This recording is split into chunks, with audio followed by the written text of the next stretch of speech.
My 30 meters wife, 26F, just told me that she doesn't love our newborn daughter and it's breaking my heart. I really don't know how to handle this situation right now, so advice would be highly appreciated. My wife and I got married in January this year and she almost immediately got pregnant. Having kids was something we both wanted. Pregnancy wasn't exactly easy for my wife, both physically and mentally. She couldn't stand the sight of her body changing so much, but I made sure to support her as much as possible. Our daughter was born in September and just like the pregnancy, the birth wasn't easy. There were a lot of complications, but at the end both my wife and my daughter were fine. I noticed that my wife doesn't really like spending time with our daughter, which is heartbreaking. And now she told me that she doesn't love our daughter and doesn't feel a connection to her. I'm not mad at her. I know that this isn't her fault, but it was extremely painful to hear those words. I'm already looking for some sort of therapy for my wife, but I don't know how to handle the fact that she doesn't love our daughter and feels disconnected from her. I don't want to feel like this, but I'm almost feel resentful towards my wife because I just can't understand how she can't love our baby girl. Any advice? TL, doctor, my wife told me that she doesn't love our daughter and that she feels disconnected from her. I'm looking for some sort of therapy for my wife, but I can't handle the fact that she doesn't love our daughter.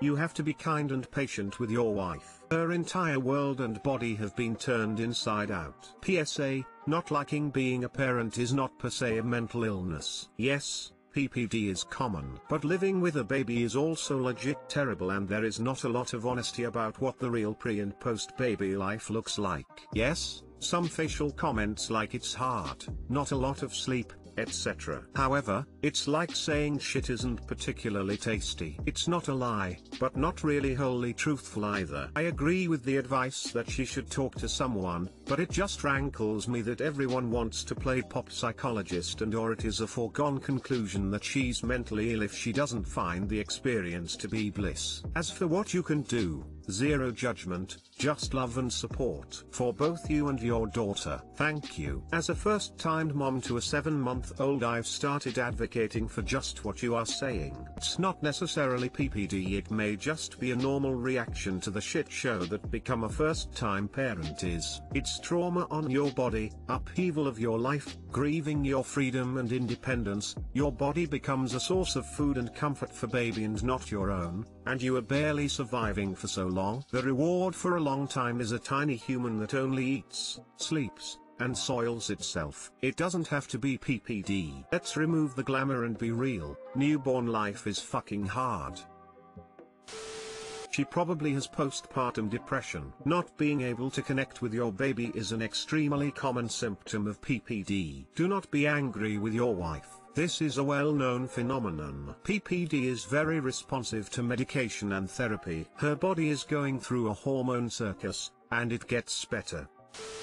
Don't feel resentful because this is completely outside of her control. She is suffering from postnatal depression. She is not well and needs medical help. Please talk to your GP as well as the therapist. You wouldn't be angry and resentful for your wife if she had 2 broken legs. You wouldn't keep asking her to walk to fetch things. So please don't be angry with her because her brain is, currently, broken just because it's something you don't understand. You would need to be a neuroscientist or doctor to fully understand, as the brain is so complicated. Get her to her GP/pregnancy doctor ASAP. Therapy is a great idea. For you both. You need to learn how to understand what is happening, how to support her, and how to simultaneously look after yourself and cope with your feelings. It's normal for you to have a range of emotions about this, but what she is experiencing is outside of her control and not her fault. Remember, it's an invisible illness. Also, congratulations on your newest family member. It's going to be hard supporting both your child and your wife whilst she recovers, so do talk to family members, with your wife's permission. Once you have talked to the doctor, it will be good to have extra support. Please wait until she is ready to tell people though. It's a highly sensitive issue where a lot of self-blame comes into play. Wishing you the best of luck and hope this helps. And don't worry, she will recover with the right medical and personal support. Edit, Wotu Awards. Thank you so much. Glad I could be helpful.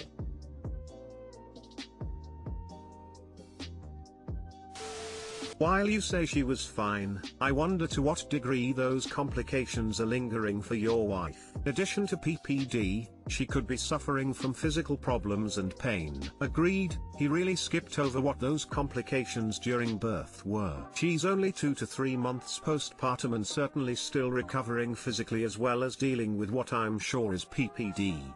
Please get your wife to a therapist that specializes in postpartum depression. Not feeling a connection or love for your newborn is a very common symptom, but requires professional help. You say pregnancy and birth weren't easy. What happened? And what do you mean by fine now? She definitely needs to be screened for PPD. But if she's also recovering from a traumatic period in her life that needs to be addressed. In a fight, my boyfriend told me that he only got with me because he didn't think anything better would come along. This broke my heart. He since has apologized, but I don't know how to feel better about this. My boyfriend of 2 years and I got into a fight about 2 days ago. It got pretty heated, and he told me that he only got with me because he didn't think a better woman would come along. I immediately started crying. He has never said anything that mean to me in the last 2 years. He rarely ever even makes me feel bad. After I started crying, he apologized profusely and told me he didn't mean it and he was just lashing out and said something. I tried to accept the apology, but it's just been so hard. I've never been a particular pretty woman. I've never been someone's first choice. I always worried that whatever man I end up with, they'd be settling for me. My boyfriend made me feel secure and desired, but now I don't know. Edit, for those curious about the fight. It was because I approached him about a relationship with another girl that he has that makes me uncomfortable. He is not cheating on me. How do I get past this?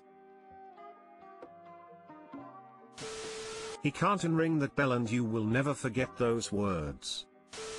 Even if you're in a fight with someone you love, you don't say things like that. He said it to really hurt you. When people get angry, they say things that they have been keeping dormant in their hearts. IDK if that's something that you can get over easily because he made you feel good about yourself, but then he turned around and said what he said and made it seem like it was all a lie. I grew up fighting with older brothers. Nothing crazy, just typical sibling stuff, and I learned quickly how to overcome their physical advantage with words. My one and only talent is reading people in the room, figuring out what could hurt the most, or heal the most, or laugh the hardest. My boyfriend has a rough relationship history. I know exactly what his red buttons are.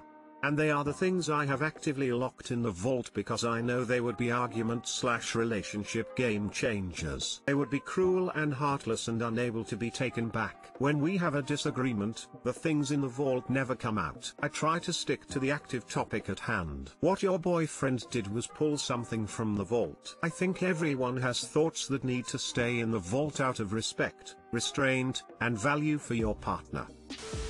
I wouldn't be able to move past that. That's gonna stick. If he said it, on some level even small, he meant it or he really wanted to hurt you. Either one is a good reason to look hard at your relationship and consider ending it. Edited for typos.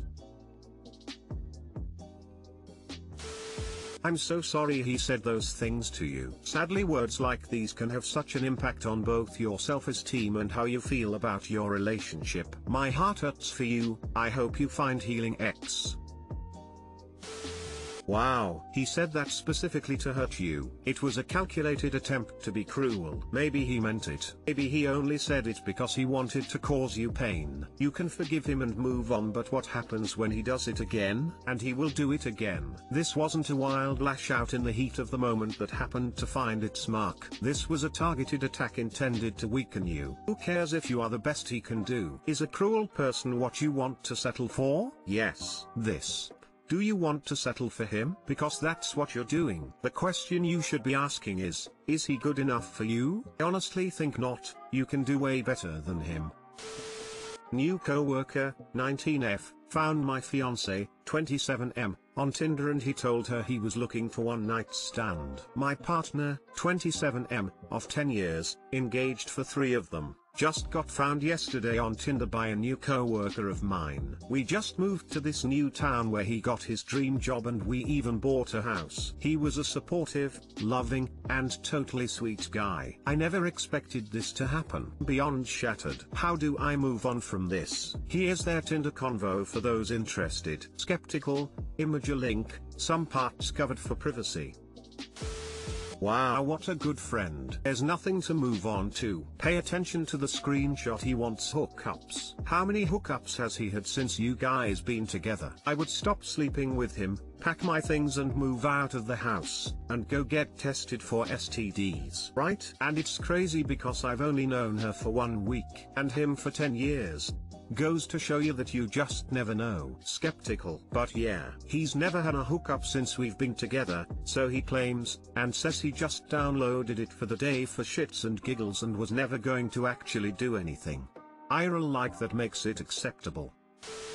Wasted 10 years. You speak as if you weren't growing, working and evolving as a person. He just happened to be part of the journey. It's not like you stopped working and catered to his every need for 10 years. If you did, consider it a lesson learned. Always put yourself first and get your needs met in a relationship, and then you will never feel like you've wasted time when it's over.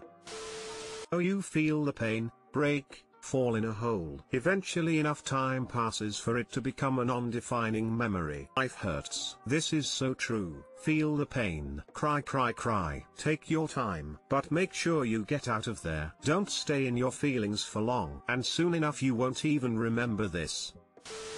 Oh Frankie, there is no lying your way out of this one. I wonder how much fun and wild he's gotten with how many cool people. What a lying, cheating scumbag. Get yourself STD tested. Frankie lol. I mean, he couldn't even come up with a better fake name like For Real Dude. Rolling eyes face.